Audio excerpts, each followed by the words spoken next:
Olá, caríssimos e caríssimas, muito obrigado pela atenção de vocês.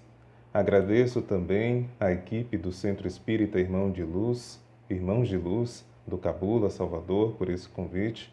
Um convite para me falar de um assunto interessante, porque o pecado sempre foi um divisor de águas na nossa história, na história da humanidade. Quem chegou a estudar a história geral das civilizações vai perceber que o pecado sempre nos motivou ou nos impediu de realizar determinadas ações em nome de Deus. O perdão só veio receber alguma importância a partir de Jesus. A partir de Cristo é que começamos a ver essa dinâmica maravilhosa começar a se construir nas nossas vidas.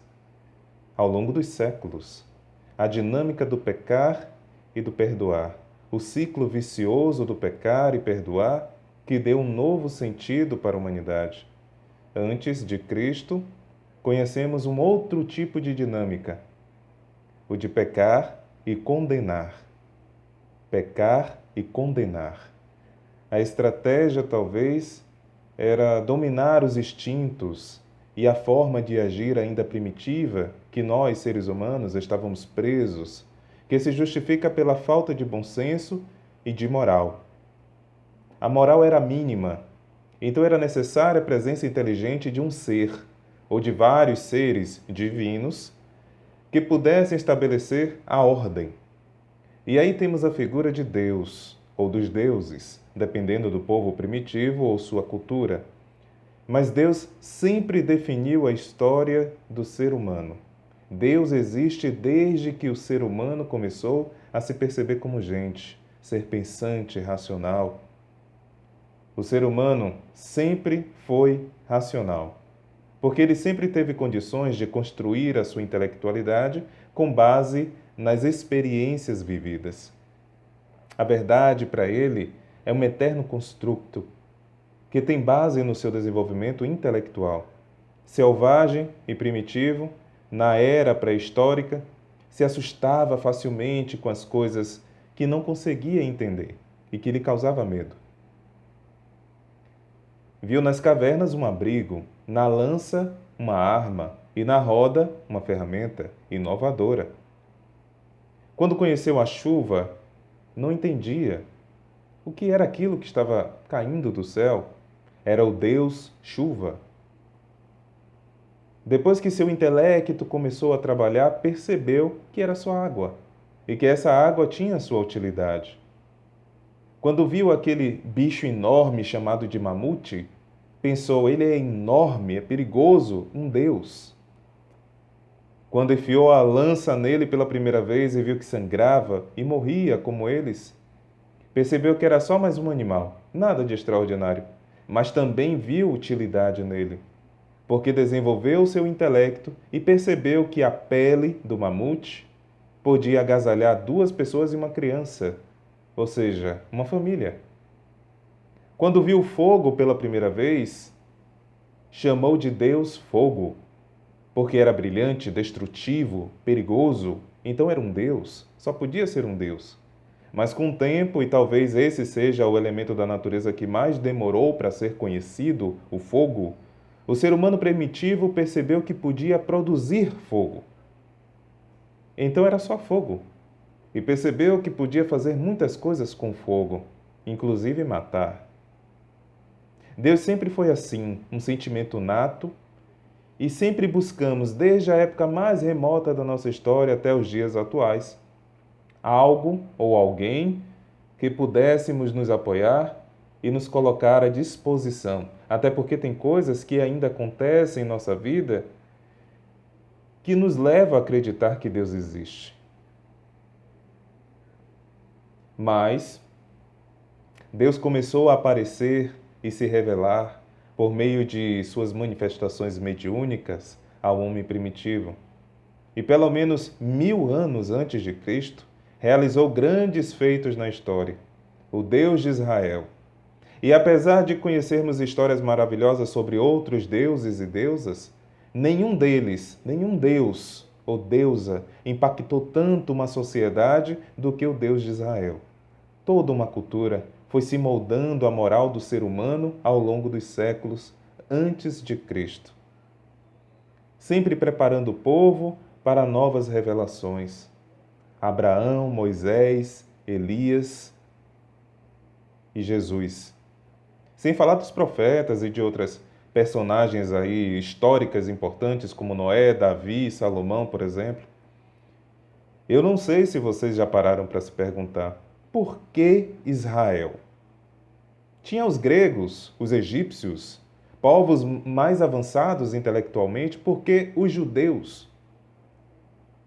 A resposta pode parecer absurda, mas tem a sua lógica. O povo de Israel era mais submisso, mais passível de submissão. Era o povo que tinha mais disposição de entender aspectos da moralidade a partir da obediência, com o mínimo de intelectualidade, se comparado a gregos, egípcios, romanos. Tinha capacidade suficiente de aprender o que é certo e o que é errado, mas não tinha avançado intelectualmente. Aprendeu assim aos trancos e barrancos, mas conseguiu entender o que é Deus e como ele deve ser aplicado em suas vidas. Povo submisso, intelecto em desenvolvimento, amoral e totalmente dependente. Isso lembra quem? Nossos filhos, nossas crianças. Elas nascem com o mínimo de intelectualidade, porque elas nascem simples e ignorantes. Não quer dizer que não sejam inteligentes, que não sejam racionais. Elas conseguem associar facilmente o não. Não pode, não faça isso, não faça aquilo, volte, venha para cá, venha agora. Talvez seja a palavra que ela mais ouve na sua infância, o não. Na Bahia, acho que ela mais ouve é o... Eu não sei nem se isso é uma palavra, parece mais uma expressão de cavalo, né? Que é o mesmo que o não, mas é uma expressão de não pode. Se fizer, está errado. Se fizer, papai e mamãe vai ter que castigar, vai ter que repreender, vai ter que lhe ensinar como fazer. A mesma coisa que Deus fez com os povos pré-cristãos. Disse a eles o que pode e o que não pode. E essa lista virou a lei. Então, assim como nossos pais, Deus era aquele pai enérgico, tradicionalista e vingativo, que não permitia que seu povo saísse do prumo. Pelo menos entendemos isso quando pegamos o Velho Testamento para ler, que não é dito, mas é subentendido. Existe ali toda uma filosofia, todo um pensar à realidade da época que vale a pena ser estudado, explorado por cada um de nós. Mas foi com Jesus que a coisa começou a mudar.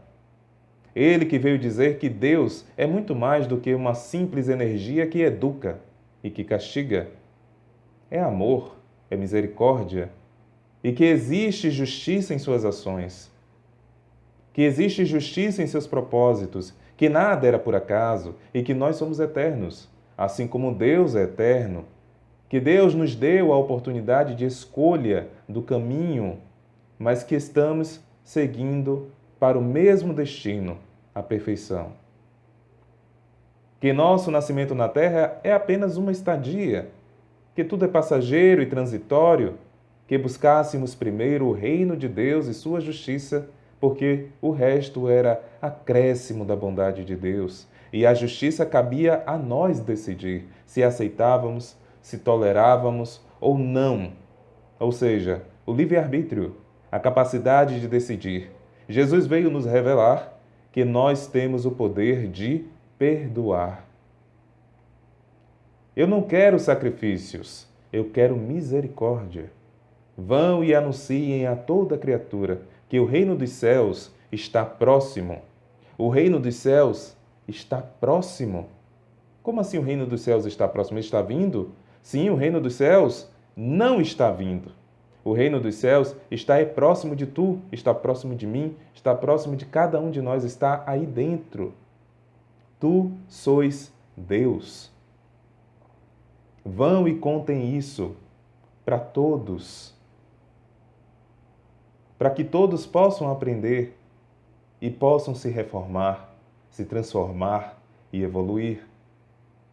A intenção era que depois do retorno de Jesus, a pátria espiritual, a lei de Moisés, adaptada por ele para o povo daquela época, já um pouco mais avançado moralmente, mas não suficiente para saber tudo, a intenção é que depois disso tudo, da sua vitória sobre a morte, a ideia da ressurreição, da vida eterna e da nossa capacidade de progredir com Deus dentro de nós, fosse espalhada para todos os outros povos, incluindo os mais avançados intelectualmente naquela época, gregos, romanos, egípcios, entre outros. Mas você já tentou dar um pouco de emoção para alguém que é só razão? Pois é. E nós, naquele tempo, porque nós vivemos aquele tempo, tivemos diferentes choques de cultura. Diferentes povos não aceitaram, porque se achavam avançados intelectualmente, se achavam conhecedores da verdade daquela época e resistiram muito e por muito tempo à ideia de Cristo como caminho, verdade e vida, até que se resolveu fazer um concílio entre os povos mais importantes da história e que desde aquela época estava interpretando o Evangelho como uma lei, e todos os ensinamentos de Jesus foram institucionalizados, acabando por virar uma grande regra. Quem a descumprisse seria um pecador. E aí nós tivemos a primeira institucionalização do pecado. Seria um pecador e que o perdão só poderia ser dado por Deus. Uma regra foi imposta e assim se pensou o cristianismo como uma obrigação geral, como uma força que deveria penetrar no coração do homem a qualquer modo, de qualquer jeito, a todo custo, e até um novo conceito de pecado surgiu. E as novas histórias foram sendo contadas como uma forma de manter o poder institucional do cristianismo. Não o poder do Cristo reformador, do Cristo consolador em nossas vidas, mas sim o poder da instituição, do cristianismo institucional sobre a vida das pessoas. Só que as pessoas perceberam que cada uma delas podia fazer suas próprias descobertas, sozinhas. Então o pecado se tornou algo que dizia respeito apenas ao comportamento. Ficou mais fácil atribuir o pecado à ideia de comportamento do ser humano. O professor doutor em História das Religiões, Leandro Carnal, diz em seu livro Pecar e Perdoar, Deus e o Homem na História, que o pecador era aquele que não conseguia dominar as suas más inclinações. Só que essas más inclinações eram determinadas pela própria instituição religiosa, que era dominante naquela época, o cristianismo. E por muitos séculos, esse cristianismo determinou como pecados uma série de comportamentos que tinham origem em pecados capitais. A gente se pergunta onde é que tem isso no Evangelho? Já que nos livramos do pecado original por meio do batismo, entre aspas, então só nos resta lidar com os pecados mundanos, que são os pecados do dia a dia baseado ali nos 7 pecados capitais.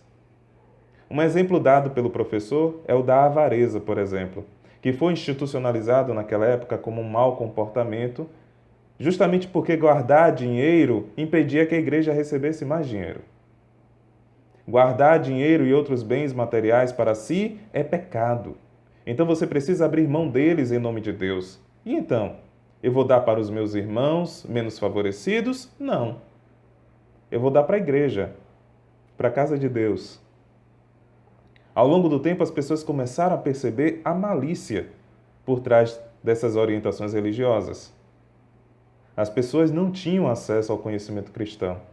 Não facilmente, porque não eram educadas para entender.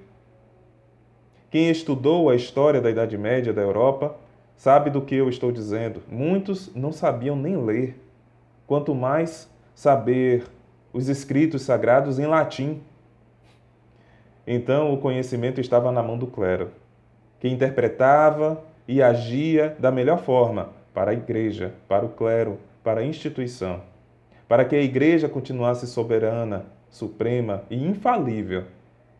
Então, o avanço intelectual se deu a partir da ciência. As pessoas começaram a abrir mão desse tipo de conhecimento a partir do momento em que perceberam que o homem podia fazer muito mais do que só adorar a Deus. Podia se descobrir como um ser cósmico. Então começamos a olhar para as estrelas, começamos a trabalhar com coisas ocultas, começamos a descobrir e provar coisas novas, descobrimos a capacidade do método em nossas vidas, o método que nos permite repetir, reproduzir, quantas vezes forem necessárias, quantas vezes quisermos, o mesmo feito, o mesmo efeito, sendo ele natural ou não. E a igreja se sentiu ameaçada pela primeira vez. A Inquisição surgiu e muitos foram condenados por confrontar os conhecimentos cristãos com ideias próprias. Ideias que nós mesmos criamos, com o conhecimento construído, em vez de adquirido única e exclusivamente por meio do cristianismo institucionalizado. O homem estava se distanciando do Deus cristão daquela época, cada vez mais e mais, por causa dos traumas, advindos da força que tinha o cristianismo sobre as nossas vidas, sobre o nosso comportamento. Então a ciência se afastou totalmente da religião e começou a crescer afastada da ideia de Deus como uma possibilidade a ser investigada, a ser construída, a ser desenvolvida. E assim a ciência estava infringindo as leis de Deus daquela época. Mas, na verdade, o que estava rolando ali era o medo. O cristianismo daquela época tinha medo de perder o homem para a ciência.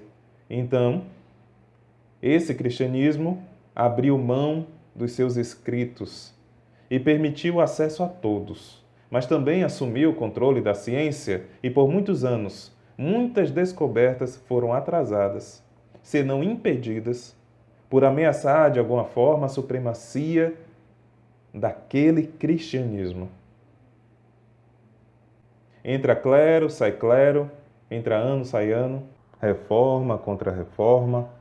Além do avanço do conhecimento científico, a Igreja finalmente reconheceu que a ciência não ameaçava Deus e sua onipotência, que Deus não precisava de proteção, e sim o homem. O homem que precisava de proteção. Precisava proteger-se de si mesmo. Porque percebemos que o pecado não se baseava em uma lista de regras, e sim em dois itens muito importantes: amor a Deus acima de tudo e amor ao próximo como a nós mesmos. Mas isso só foi possível com a descentralização do conhecimento. Com a queda dos imperadores e o surgimento das repúblicas, as democracias foram se solidificando ao redor do mundo e o povo começou a ter liberdade para decidir e ter os seus próprios direitos. Então o conhecimento se descentralizou, não ficou circunscrito a uma única instituição, e sim tomou forma, tomou importância para todos os povos, para todas as pessoas. E aí a ciência avançou como nunca, e com ela a nossa intelectualidade e o nosso senso moral, que ainda tem muito que avançar se comparado à intelectualidade, mas esses avanços foram suficientes para conseguirmos chegar no momento que todos menos esperavam. Nós não esperávamos o Consolador prometido, nós não estávamos esperando por ele. Aquele que viria explicar as coisas que Jesus mesmo disse que ninguém tinha condições de entender naquela época. Naquela época nós não tínhamos moral nem intelectualidade suficiente para entender, absorver as verdades que o Consolador prometido veio nos trazer séculos depois, 1800 anos depois. E que ia lembrar de tudo o que ele, Jesus, nos disse. Ele mesmo falou, o Consolador prometido. Eu vou rogar ao Pai que vos envie um Consolador que vai explicar tudo aquilo que eu não posso explicar agora e que vos lembre de tudo o que eu já vos disse. Por que alguém teria que nos lembrar de tudo que ele disse? Se na época do surgimento da doutrina espírita o seu evangelho estava explanado pelo mundo, ou estava espalhado pelo mundo, traduzido em diferentes idiomas, mas precisava lembrar, não das escrituras em si, não do que estava escrito, mas da essência do evangelho. Jesus já sabia que o caminho da humanidade seria esse. Mulheres, não chorem por mim, chorem pelos seus filhos, pois um dia irão pedir que caiam sobre eles as pedras, as rochas, de tanto desespero por causa do seu legado. Ele sabia que o seu legado seria de dor, de sofrimento, de disputa. Eu não vim trazer a paz, eu vim trazer uma espada, eu vim separar pai de mãe, filho de pai.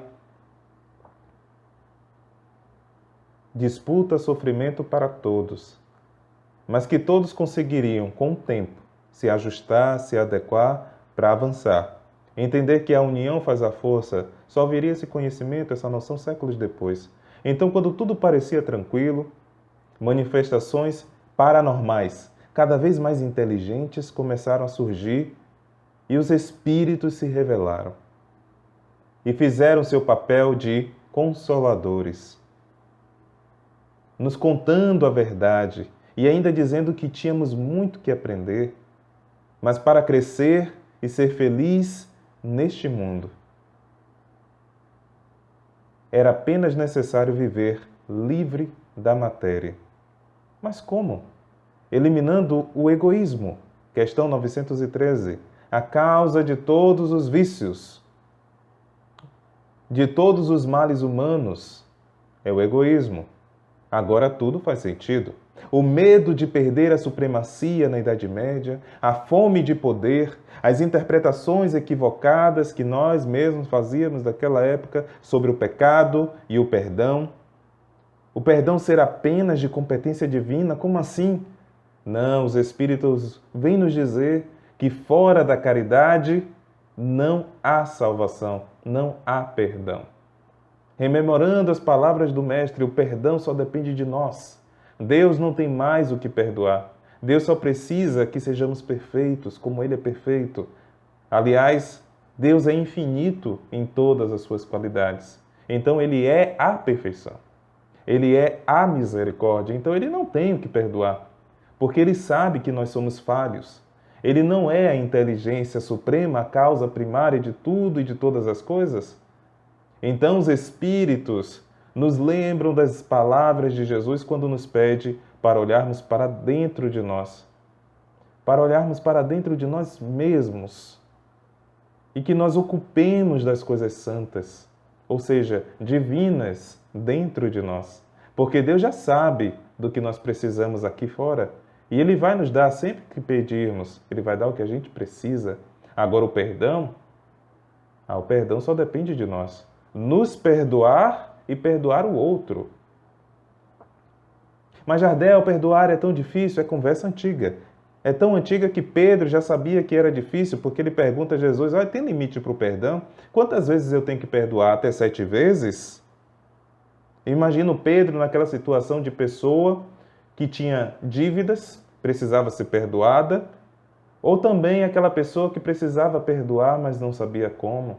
Ou aquela pessoa que talvez estivesse pensando que tivesse tantos devedores, tantas pessoas que feriram o ego dele e que precisavam do perdão dele para continuarem seguindo a vida. Pedro não tinha essa noção, mas aí Jesus jogou aquele banho de água fria em Pedro e disse, não, Pedro, não até 7 vezes, até 7 vezes 7 vezes.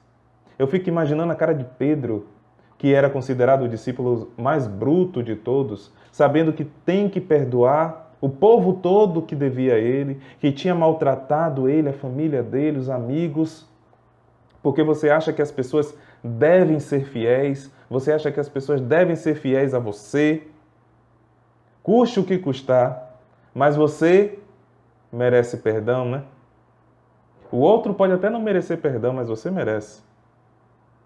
Aí a gente volta à questão 913, o egoísmo, a causa de todos os males. Que me faz pensar que eu mereço perdão e o outro não? Que me faz pensar que eu sou superior a alguém?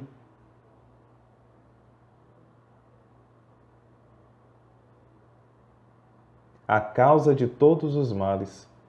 Não conseguirão eliminar as mazelas enquanto não extirparem o egoísmo. Não são palavras minhas, está lá no 913, os Espíritos explicando. Arranquem o mal pela raiz, porque enquanto não extirparem o mal na raiz, as mazelas vão continuar existindo. Aí você para pensar. Eu falho. Por que eu falho? Porque eu falho e necessito de perdão. Porque eu tenho uma história. Eu tenho os meus motivos, tenho questões que preciso resolver. E uma dessas questões é essa ideia que eu criei a meu respeito, que fala de justiça apenas para mim. E o outro que se dane. Essa ideia que eu fixei na minha cabeça, de que as coisas têm que ser do meu jeito, que eu gosto das minhas coisas direito, e que alguém tem que resolver, não eu, mas alguém. Essas análises que Agostinho nos recomenda lá na questão 919 de O Livro dos Espíritos, e que a gente deve fazer diariamente sobre si mesmo, nos ajuda a eliminar o egoísmo dentro de nós. Nos ajuda a perceber o que é realmente importante fazer para desenvolver muitas virtudes no lugar de mazelas, inclusive a virtude do perdão. Nos ajuda a perceber melhor a vida do ponto de vista espiritual. Desenvolvemos melhor a nossa espiritualidade e nos colocamos melhor à disposição de Deus como instrumentos do seu amor. Então não vamos pedir a Deus virtudes que nós sabemos que não recebemos de mão beijada. Agora há pouco eu disse que desenvolvemos virtudes, mas na verdade as virtudes não precisam ser desenvolvidas, precisam ser despertadas, porque elas já existem em nós. Vamos pedir então a Deus que nos conceda a oportunidade de provar melhor a nossa capacidade de agir com sabedoria, utilizando as virtudes que já existem em nós. Já está aí dentro, lembra? Tu sois Deus e o reino dos céus está próximo. Quem lê o capítulo 13, se não me engano, de Mateus, vai ver lá as parábolas do reino, onde ele fala que está dentro do pão, está dentro da terra, está dentro de nós. O reino dos céus. Ou seja, o reino das virtudes, o reino do amor, o reino dos bons sentimentos está aqui dentro de nós. Lembre o que Kardec nos diz no livro O Céu e o Inferno, capítulo 8, se não me engano, sobre o bem e o mal. Item 8, mas o capítulo eu não me lembro, mas é fácil de achar o bem e o mal no índice. O mal não existe. Palavras de Kardec. O mal é como o frio, que só aparece quando falta o calor. O mal é como o frio, que só aparece quando falta o calor. Aproxime o calor e o frio se extingue. Aproxime o amor e o egoísmo se extingue. Aproxime a humildade e o orgulho se extingue. Mas como aproximar esse calor de Kardec? Como fazer isso, Kardec? Não pergunte a Kardec, aí você pergunta a Jesus. Ele que nos responde, o psicólogo das almas. Orai e vigiai para não cair em tentação. Devo entender a lei de adoração para me manter ligado a Deus. Portanto, eu devo orar. E eu devo vigiar o quê?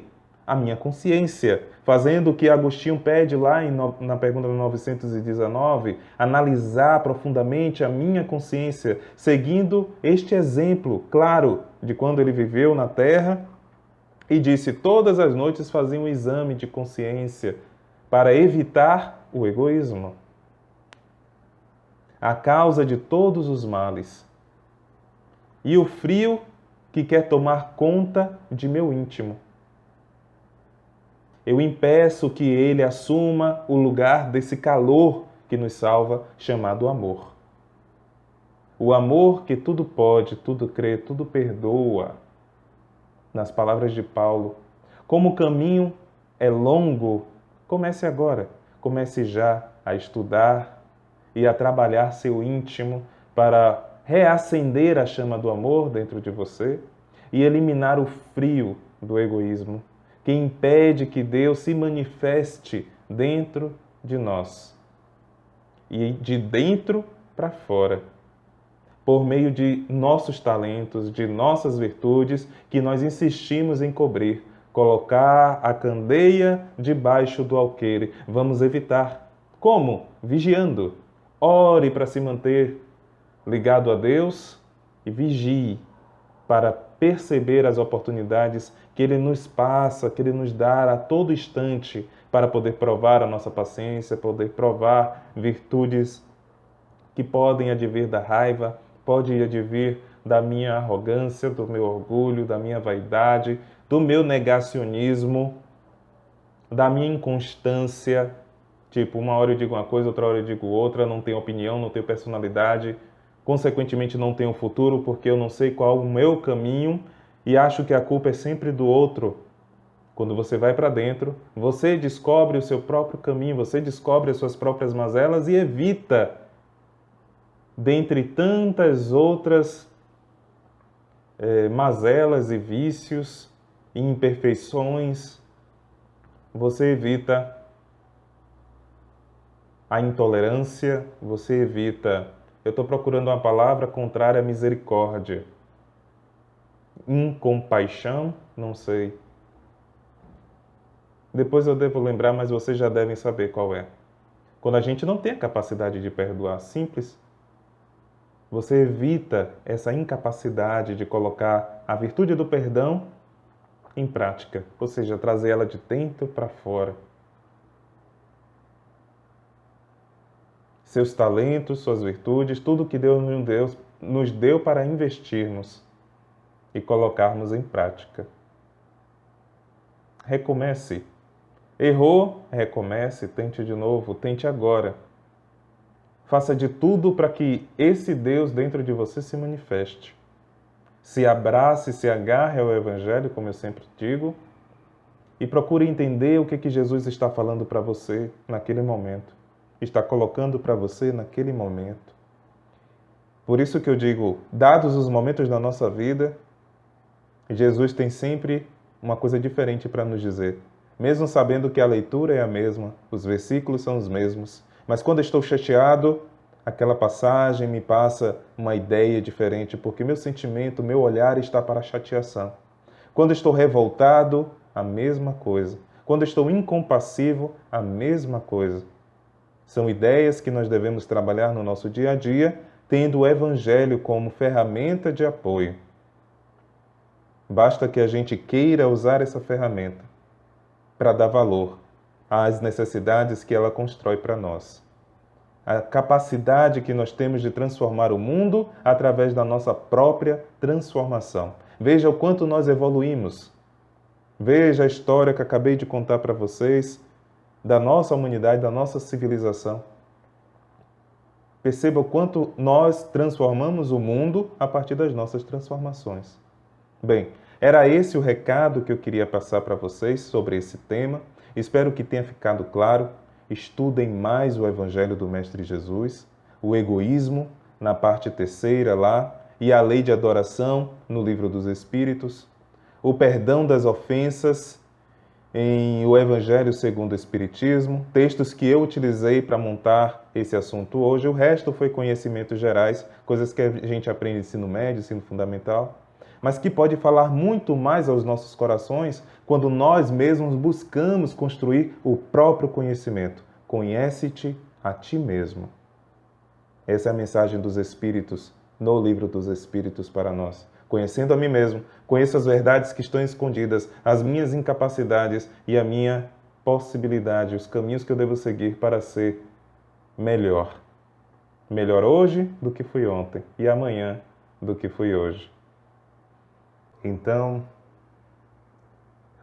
que possamos até dar um novo sentido às nossas vidas, sentido espiritual que nos traz um legado de conceitos e o mais importante deles, somos eternos.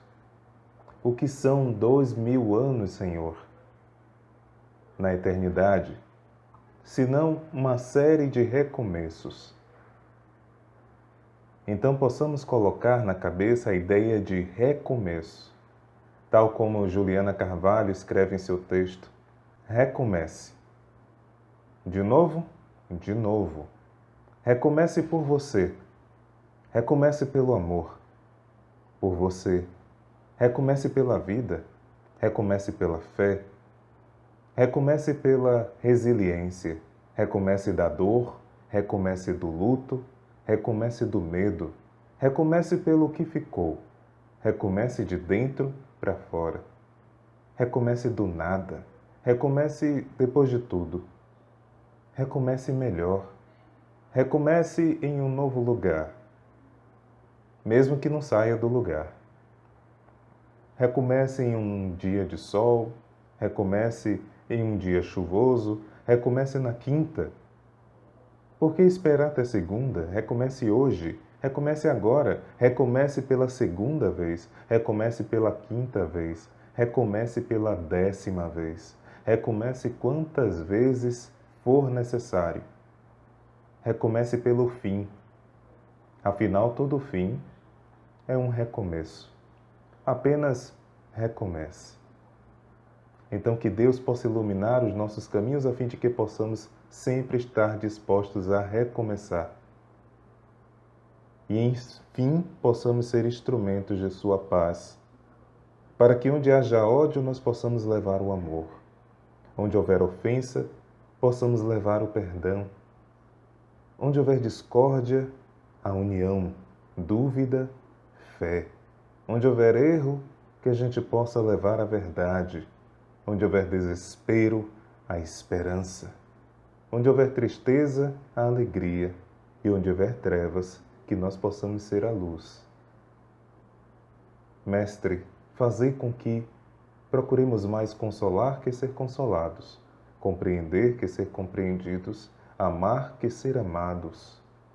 Pois é dando que recebemos, é perdoando que somos perdoados, e é morrendo que nascemos para a vida eterna. Que assim seja. Muito obrigado, gente. Um abraço e muita paz.